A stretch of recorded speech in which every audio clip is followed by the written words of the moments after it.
Last previous bits last year 91 to 100 నేర్చుకున్నాం.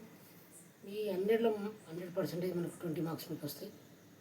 ఇంకా 5 marks పారాగ్రాఫ్కి వచ్చేసరికి మీ 4th క్లాస్ టెక్స్ట్ బుక్లో ఉన్న రీడింగ్ ఏ పాట చూసుకోండి, పక్కా ఒకటి వస్తుంది 5 మార్క్స్ కింద. ప్రీవియస్ బిట్స్లో ఒకటి ఇచ్చిండు గతంలో. There is a dash table at the corner అని ఇచ్చి, there is a wooden table at the corner అని ఇచ్చిండు. ఇచ్చాడు వుడెన్ కింద అండర్లైన్ చేసిండు. మరి ఇది మెటీరియల్ కలరా? సో డిఫరెంట్గా క్వశ్చన్ అడగడం జరిగింది. సో వుడ్ అంటే ఏంటంటే మనకు మెటీరియల్ పట్టుకే ఆ మెటీరియల్ కింద మనం అండర్లైన్ చేయాల్సి వస్తుంది. ఓకే, ఇది గతంలో ఇచ్చిన బిట్. గతంలో కూడా ఇచ్చింది షిప్ వేరే అని షిప్స్ వేరే. పడవలో ఒక షిప్ ఉంటుంది కదా హార్బర్లో, వాటి యొక్క గుంపును ఏంటంటే కలెక్టర్ ఏమంటారు అంటే ships fleet of a ships అంటారు. Fleet of a ships okay గుంపు. నెక్స్ట్ ఇంకేం అడిగిందంటే యాక్షన్స్ ఓకే ఏమో అడిగింది ఇక్కడ. Regular actions wearing shirt, combing hair, taking bath, మరి ఇప్పుడు ఇస్తుంది. సో అలా యాక్షన్ కూడా కాంది ఏదని అడిగింది గతంలో.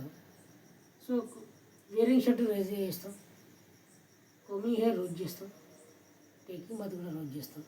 ఇది డైలీ యాక్షన్ వర్డ్స్.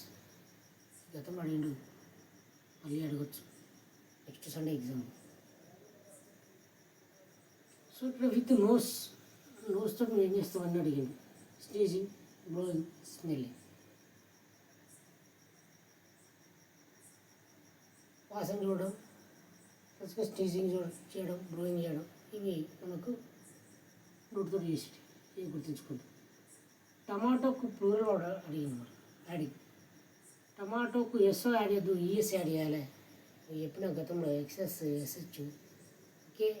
ఎక్సెస్ ఇట్లా వచ్చినప్పుడు మనం కొన్ని చెప్పిన ఇప్పుడు పదాలు మీకు వచ్చినప్పుడు సిహెచ్ ఎస్హెచ్ వచ్చినప్పుడు ఈఎస్ యాడ్ చేయాలని చెప్పిన.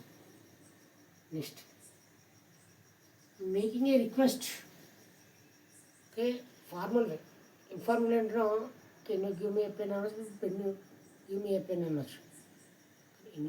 ఫార్మల్ వేలో could please give me a blue pen. Informal వేలో can you give me a blue pen లేదా give me your blue pen అనొచ్చు. So could please give me a blue pen. ఇది గతంలో అడిగిండు. The young one of a duckies. Duck యొక్క పిల్లలను మన బాతు పిల్లలను డక్లింగ్ అంటాం, గుర్తుంచుకుంది. My friends really came to visit me. Adverb అడిగింది. నేను చెప్పిన మీకు ఎన్నోసార్లు 90% అడ్వర్బ్ ఎండింగ్ విత్ ఎల్వై అని. ఓకే, అడ్వర్బ్ గుర్తుంచుకోండి. Some of them are funny too. Assertive sentence. ఇది ఏ సెంటెన్స్ ఇంటర్గేటివ్ అసెటివ్ ఇంటర్గేటివ్ అని అడుగుతాడు. ఓకే, ఎక్స్క్లమేటరీ అని అడుగుతాడు. సమ్ ఆఫ్ దెమ్ అంటే subjective, helping verb okay, objective, assertive sentence. Action words walking, eat, right, walk, eat, right, song, ఇవన్నీ మనకు actions words.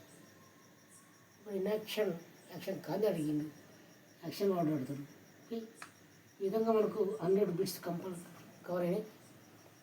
మరొకసారి ఈ 100 బిట్స్ను మరి గతంలో ఉన్న వీడియోస్ తోటి మరొకసారి 100 బిట్స్ని చెక్ చేసుకోండి, చూడండి. ఈ 100 బిట్స్కి వెళ్ళి పక్కా 20 మార్క్స్ వస్తాయి. Total 25 marks. 5 మార్క్స్ పోయం ఇచ్చి లేదా పారాగ్రాఫ్ ఇచ్చి క్వశ్చన్స్ అడగడం జరుగుతుంది. Okay right, all the best.